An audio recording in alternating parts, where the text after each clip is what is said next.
নমস্কার বন্ধুরা, আশা করি তোমরা সকলেই ভালো আছো। তোমাদের আশীর্বাদে আমিও ভালো আছি। আজ আমি মা বিপত্তারিণী ব্রতকথা পড়ে শোনাবো।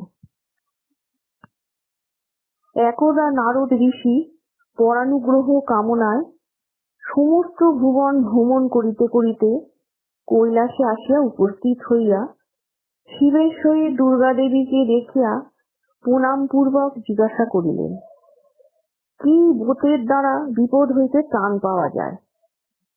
হে পঞ্চানন, কৃপা পূর্বক আমাকে বলিতে আজ্ঞা হোক। মহাদেব বলিলেন, বিপত্তারিণী দুর্গার ব্রত যে সকল স্ত্রীলোক করেন তাহারা নিশ্চয়ই অতি শীঘ্র বিপদ হইতে ত্রাণ পাইবেন। নারদ জিজ্ঞাসা করিলেন, কেউ বা এই ব্রত করিয়াছিল এবং মর্তে কেই বা প্রকাশ করিয়াছিল?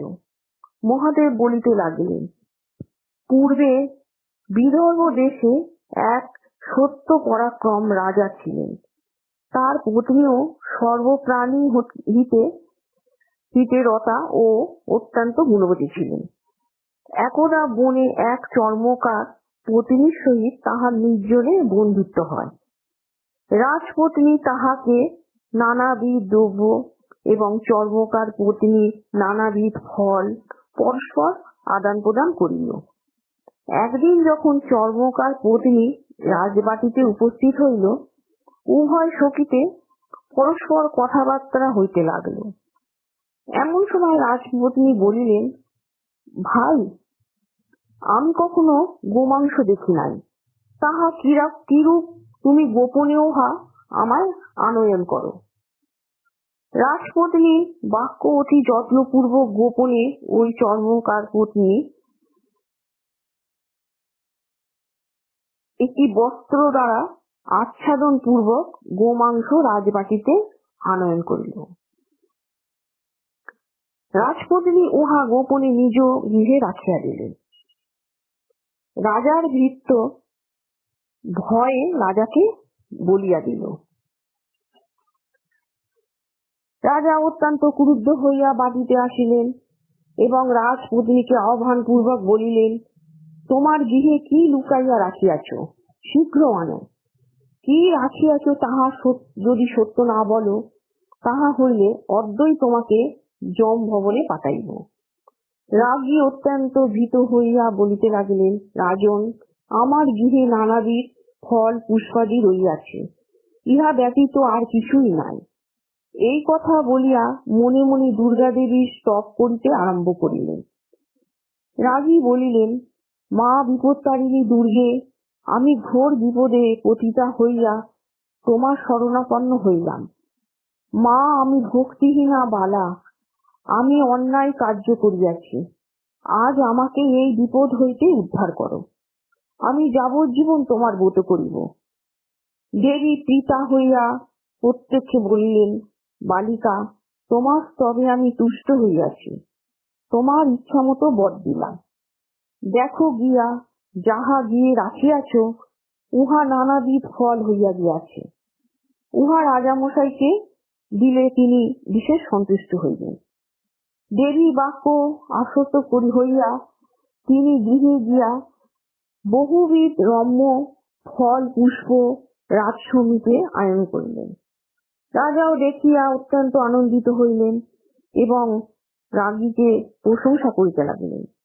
এই রূপে সেই রাগী উক্ত ব্রত করিয়া ইহলোকে নানা সুখ সম্ভব করিয়া অন্তে স্বর্গে গমন করিয়াছে। নারদ বলিলেন, হে শঙ্কর, ইহার বিধান কি? বলিতে আজ্ঞা হোক।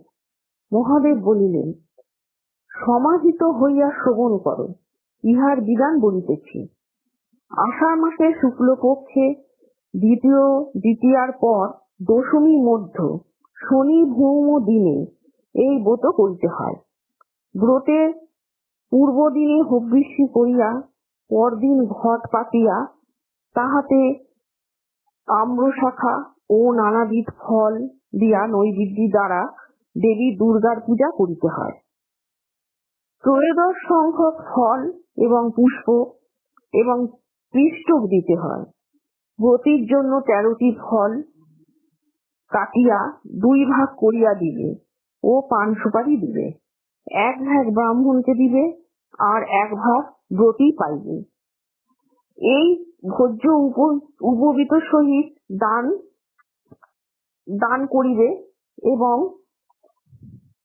কর্মান্তে ব্রাহ্মণকে দক্ষিণা দিয়া 13 গ্রন্থিযুক্ত রক্তডোর নারী বাম হস্তে ও পুরুষ দক্ষিণ হস্তে ধারণ করিবে।